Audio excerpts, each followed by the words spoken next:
Inaya, kemarin Ibu dengar waktu pelajaran mulok Inaya bertengkar sama Asep. Iya, Bu. Kenapa Inaya bertengkar sama Asep? Karena Asep mengecek saya. Oh begitu. Jadi Inaya kesel sama Asep. Iya. Mungkin kalau Ibu juga pasti kesel ya seperti itu. Nah, apa yang Inaya lakukan sama Asep? Mukul Asep. Mukul Asep. Nah, syukur kalau Inaya nggak melakukan hal yang lebih parah dari itu ya. Nah, sekarang Ibu nanya, apakah memukul teman itu sudah sesuai dengan keyakinan kelas kita? Tidak. Apa keyakinan kelas yang sudah dilanggar? Bertengkar. Iya, bertengkar itu berarti keyakinan kelas mana yang kita langgar? Saling?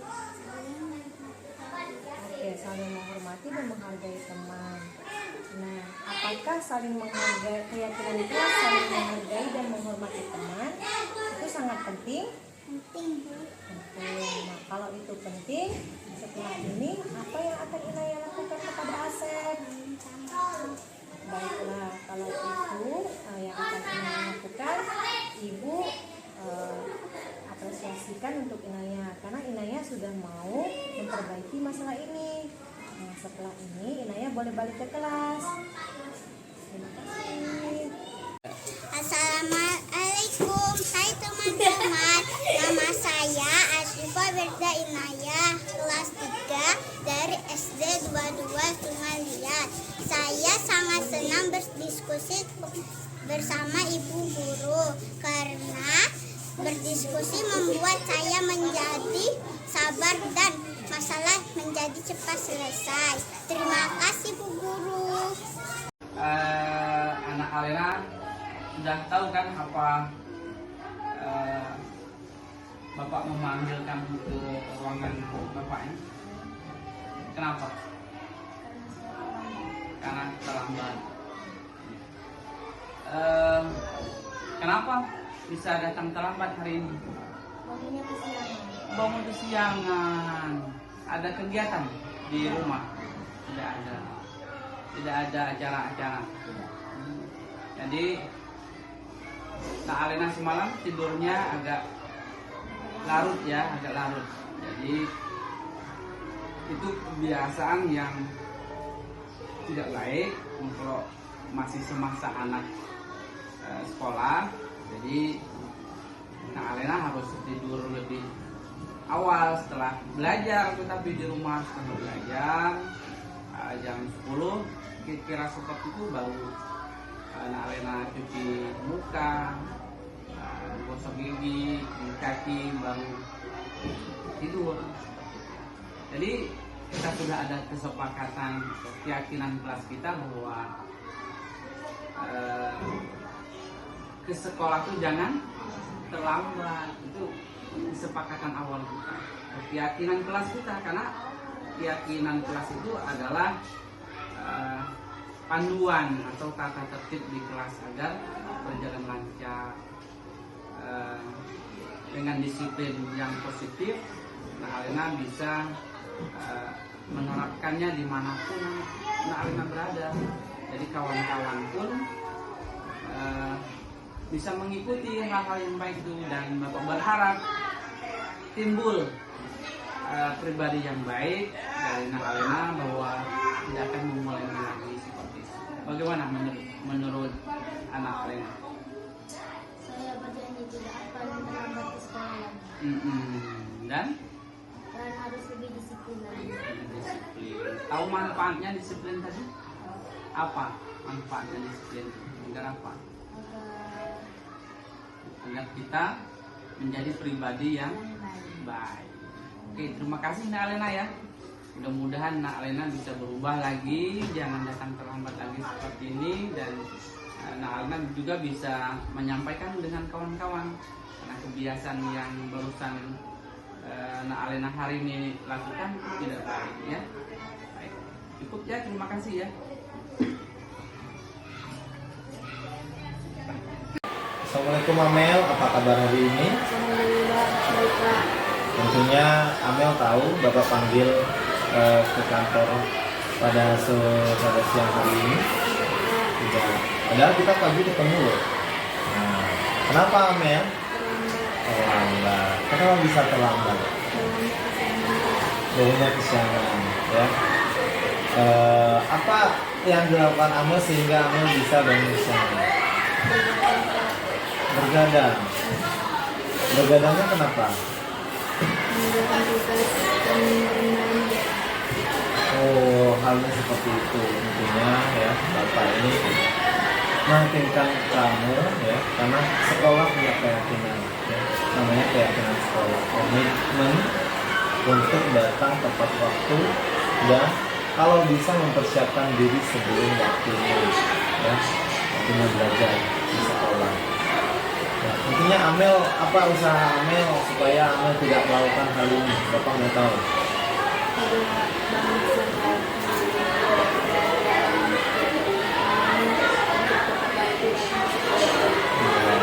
Bapak mau kerjasama dari Amel sendiri dan mau timbul itu dari Amel sendiri, punya komitmen datang ke sekolah dengan tidak terlambat lagi, dengan mempersiapkan hal-hal sedemikian rupa sehingga tidak terlambat untuk datang ke sekolah. Jadi tidak ada alasan lagi, oh Pak saya terlambat, saya kurang ini Pak, ini jangan.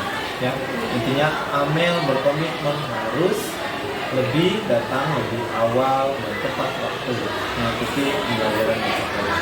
Begitu ya, jangan diulang lagi. Bapak harap ini menjadi konsekuensi dari Amel sendiri dan tunggu komitmen ini ke Amel sendiri. Nah, terima kasih atas waktunya. Silakan. Assalamualaikum Aulia. Waalaikumsalam, Bu. Nah, gimana kabarnya? Baik, Bu. Alhamdulillah ya. Tadi Bu dengar dari ketua kelas katanya Aulia bertengkar ya sama Naila. Iya, Bu. Kenapa? Karena Nela mencontek tugas saya. Oh begitu ya. Ibu sih tidak menyalahkan Aulia kalau kayak gitu. Ibu juga mungkin kalau jadi Aulia ibu juga akan membuat seperti itu ya. Tadi apa yang kamu lakukan ke Naila? Saya tadi marah-marah dan tanpa sengaja mendobrak meja, Bu. Oh begitu. Kamu berbuat begitu pasti ada alasannya ya. Ya, wajarlah kamu marah karena Naila sudah mencontek tugas kamu ya. Menurut kamu keyakinan kelas apa yang sudah kamu langgar? Saling menghormati antar teman. Iya. Menurut kamu saling menghormati antar teman itu apakah penting? Penting, Bu. Ya, baik. Kalau menurut kamu keyakinan di kelas kita untuk saling menghormati itu penting, jadi kejadian apa yang harus kamu lakukan saat ini? Harus tetap bersabar dan memberitahunya agar tidak mencontek lagi. Iya. Jadi dengan masalah ini, apakah kamu bersedia untuk memperbaiki? Bersedia, Bu. Iya. Apa yang akan kamu lakukan untuk memperbaiki masalah ini? Akan tetap bersabar dan melaporkannya kepada wali kelas atau guru pelajaran. Ya, ya, silakan kamu lakukan tepat sekali. Terima kasih kamu sudah meminta ibu. Ya, tetap semangat ya Aulia. Silakan Aulia balik ke kelas. Terima kasih, Bu. Oke, ini ya mengenai topiknya menyebarkan pemahaman dan pengalaman penerapan budaya positif yang seperti saya bilang tadi. Apa itu budaya positif? Tentunya ibu bapak paham mengenai budaya positif. Budaya positif itu tentunya harus kita tularkan kepada anak dan harus kita mulai dari guru sendiri ya. Kalau gurunya menerapkan budaya positif, tentunya anak akan mengikuti hal-hal yang baik yang sudah diterapkan oleh guru. Seperti kita paparin secara umumnya, budaya positif itu adalah suatu lingkungan yang mendorong perilaku positif yang mendukung perkembangan emosional serta akademik siswa. Jadi dengan adanya budaya positif ini dapat kita gali potensi anak, gali semangat mereka dalam kegiatan pembelajaran. Ya, begitu nanti ada beberapa elemen yang harus Bapak Ibu tahu ya, dan harus Bapak Ibu tanamkan juga. Siapa tahu juga bermanfaat untuk perkembangan anak kita. Yang pertama ada perubahan paradigma belajar, yang kedua ada disiplin positif, yang ketiga ada kebutuhan dasar manusia, Yang keempat, motivasi perilaku manusia. Yang kelima, restitusi posisi kontrol, keyakinan kelas, serta segitiga restitusi. Untuk kelanjutannya nanti kita sama-sama dengarkan para teman-teman CGP kita. Untuk yang pertama saya berikan kesempatan kepada Ibu Sari ya. Oke, silakan Bu Sari. Terima kasih Bu Eliani. Tentunya kita lanjutkan dengan paparan tentang kebutuhan dasar manusia. Sebelumnya yang namanya manusia itu pasti yang ada sesuatu yang ingin dibutuhkan dan dipenuhi. Yang pertama kita tahu manusia itu harus bertahan hidup, survival. Terus yang kedua tentang penguasaan dan kekuasaannya. Ketiga, kasih sayang, rasa ingin diterima. 4, kesenangan. Dan 5, kebebasan. Oke, selanjutnya tentunya dari pertama kita tahu bahwa manusia itu harus bertahan hidup, ya mereka harus bekerja, ya mau tidak mau mereka harus memenuhi kebutuhannya dengan menghasilkan suatu kalau kita bilang kita sebagai guru mau tidak mau ujungnya pasti menerima gaji. Nah dari situlah kita akan bertahan hidup dengan keluarga kita sehingga semuanya terpenuhi. Oke, di sini ada beberapa contoh mengenai 5 kebutuhan dasar. Yang pertama itu kita lihat ada kekuasaan. Kekuasaan kalau kita lihat di tempat kita mengajar itu ada indeksnya kasus dengan siswa. Siswa ada yang berkelahi, ada yang mungkin pembulian. Di situ kita bisa menarik pertanyaan-pertanyaan untuk peserta didik supaya mereka itu merasa oh ada sesuatu yang dihasilkan oleh siswa sendiri. Kenapa kamu melakukan hal tersebut? Ya, indeksnya kekuatan atau power apa yang bisa kenapa refleks kamu keluarkan ya dengan adanya kasus-kasus yang mungkin dibuat oleh siswa itu sendiri, yaitu adalah kekuasaan tadi, power.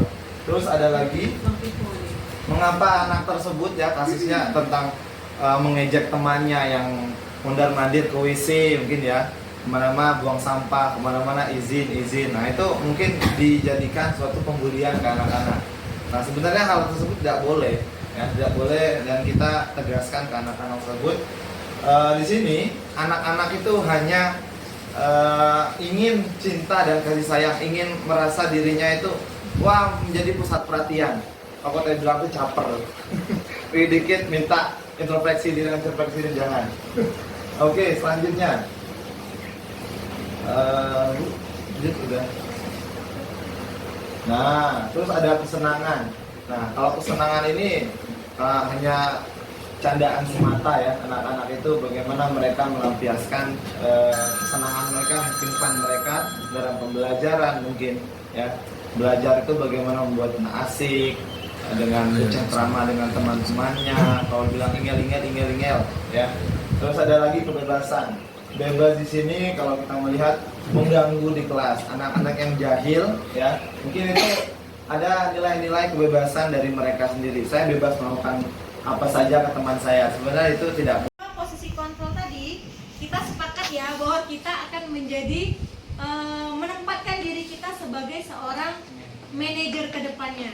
Jadi tidak menjadi seorang penghukum, walaupun itu sedikit-sedikit kita kurangi. Tidak menjadi seorang yang membuat rasa bersalah, teman, dan juga pemantau. Oke, untuk elemen berikutnya akan dilanjutkan oleh teman kami, Ibu Eliani, tentang keyakinan kelas. Kepada Ibu Eliani, waktu dan tempat kami persilahkan.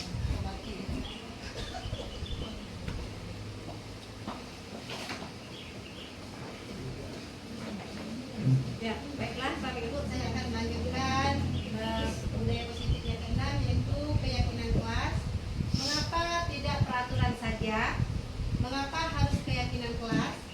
Untuk mendukung motivasi intrinsik, kembalikan ke nilai-nilai atau keyakinan-keyakinan karena akan lebih menggerakkan seseorang dibandingkan mengikuti serangkaian peraturan-peraturan. Misalnya saling menghormati, nah kayak gitu.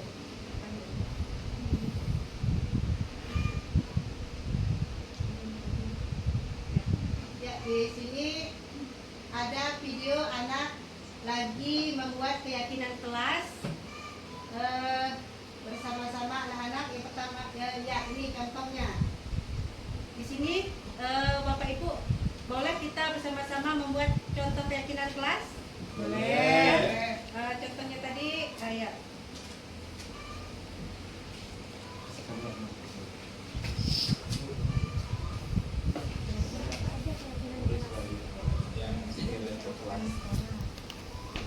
Ya, Bapak Ibu, keyakinan kelas apa saja yang sudah diterapkan Bapak Ibu di sekolah atau di kelas?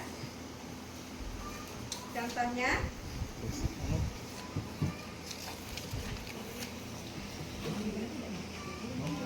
Boleh nanti.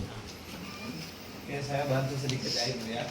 Jadi ibu-ibu nanti atau bapak-bapak juga bisa menuliskan keyakinan kelas yang sekiranya membantu bagaimana kelas itu akan menjadi lebih baik ya, dengan adanya keyakinan dengan kata-kata yang positif Ibu ya. Boleh silakan ibu-ibu. Sebelumnya, keyakinan kelas sebelum diterapkan kita biasanya memiliki peraturan kelas. Nah, tadi kan udah dijelaskan di sebelumnya, kenapa harus keyakinan kelas bukan peraturan kelas? Karena kata-kata dari peraturan kelas itu banyak mengandung kalimat yang negatifnya, kurang baiknya. Contoh misalnya tadi kata Ibu Eliani, jangan datang terlambat. Nah, itu adalah peraturan kelas. Jadi dari peraturan kelas itu akan dirubah menjadi keyakinan kelasnya nanti dengan kata-kata yang lebih positif. Misal tadi yang jangan datang terlambat dirubah menjadi datang tepat waktu. Atau datang sebelum. Ya, atau datang sebelum pembelajaran dimulai. Nah, jadi ibu-ibu, bapak-bapak boleh menuliskan keyakinan kelas yang sudah diterapkan di kelas. Walaupun bukan wali kelas itu bisa menerapkan. Jadi setiap guru yang masuk ke dalam kelas kita biasakan untuk membuat kesepakatan dulu kepada peserta didik. Seperti itu. Boleh nanti yang sudah itu Masuk keyakinan. Saling menghargai.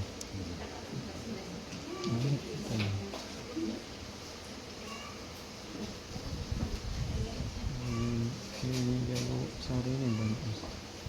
Gua dulu dalam tas tuh.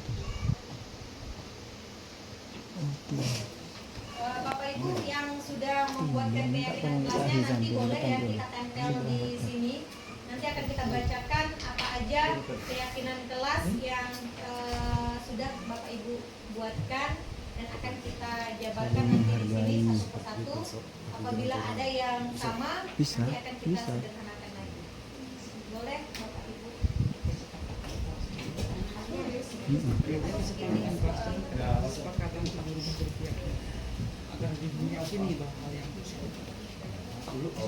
Ah. Oh ibu-ibu dong. Ya. Silakan langsung. Oh.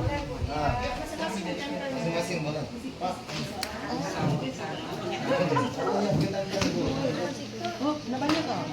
Kalau bisa sebanyak-banyaknya boleh Bu ya keyakinan kelas itu, jangan hanya satu. Ya, apa aja kira-kira keyakinan kelas yang udah Bapak Ibu buat di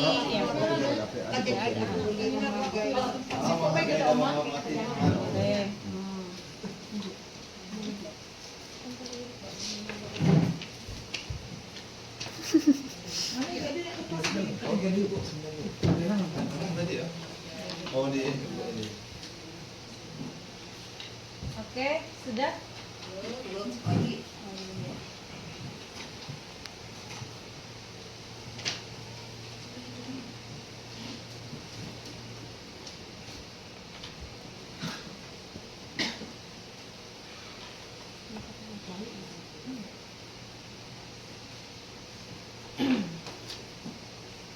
Coblos nomor 2.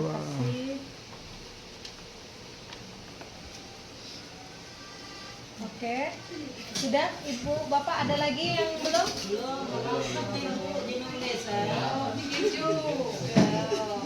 Kesulitan menulis nih. Kesulitan. Masuk ke itu. Firda tadi. Ajarnya Fir.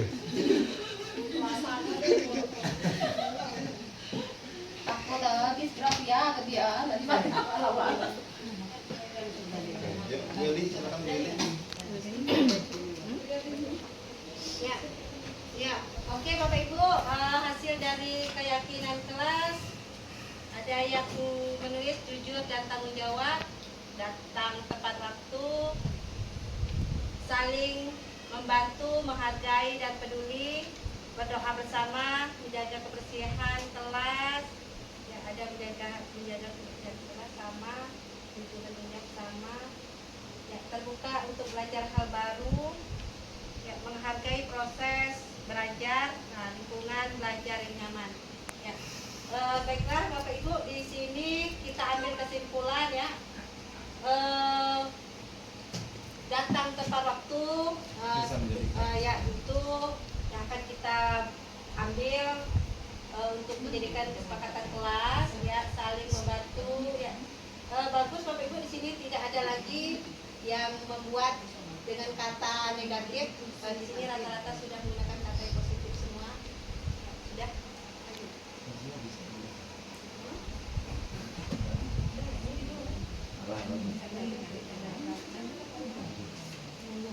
Ya, terima kasih Bapak Ibu.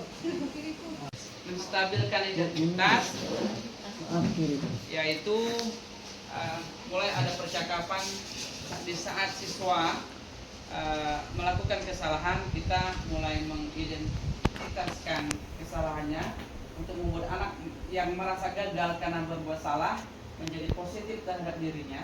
Pendidik akan berkata, berbuat salah itu hal yang manusiawi.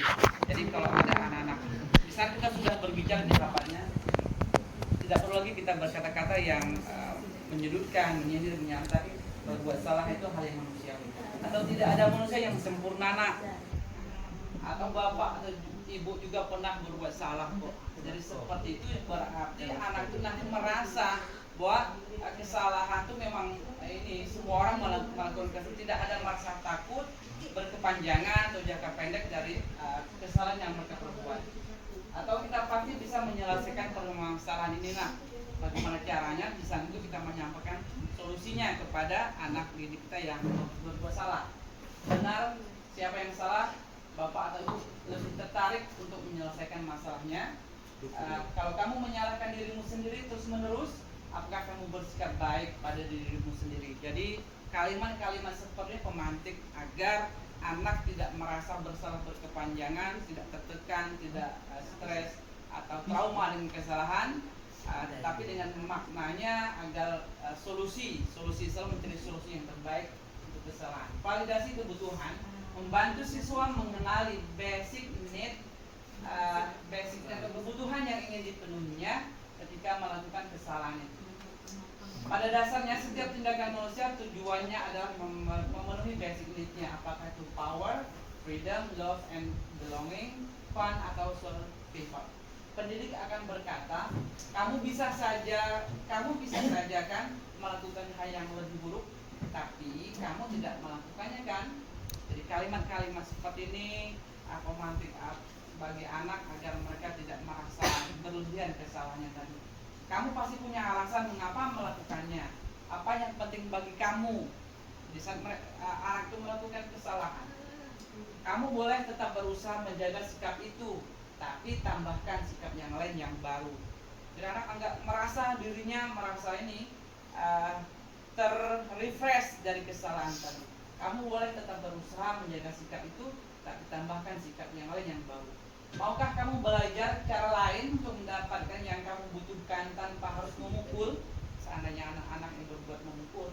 Atau apakah kamu bisa melakukan dengan lebih baik besok lagi? Yaitu kalimat-kalimat untuk menanyakan, menstabilkan identitas. Selanjutnya validasi kebutuhan lewat menanyakan keyakinan. Dari keyakinan ada ketiga dari restitusi tadi, anak melihat kesalahannya dihubungkan dengan norma sosial dan nilai-nilai yang mendasari manusia berinteraksi dengan orang lain. Pendidik akan berkata, nah, apa nilai yang kita percaya di kelas, sekolah atau sekolah kita? Ada nilai apa yang dipercaya di kelas kita? Nilai yang dipercaya di kelas kita itu biasanya yang kita membuat keyakinan kelas tadi di awal. Atau kesepakatan kelas, dulu pernah dibilang kontrak, ya, ada kontrak kelas dulu. Berubah menjadi kesepakatan kelas, berubah lagi menjadi keyakinan kelas yang lebih mendalam maknanya. Bagaimana aku meyakini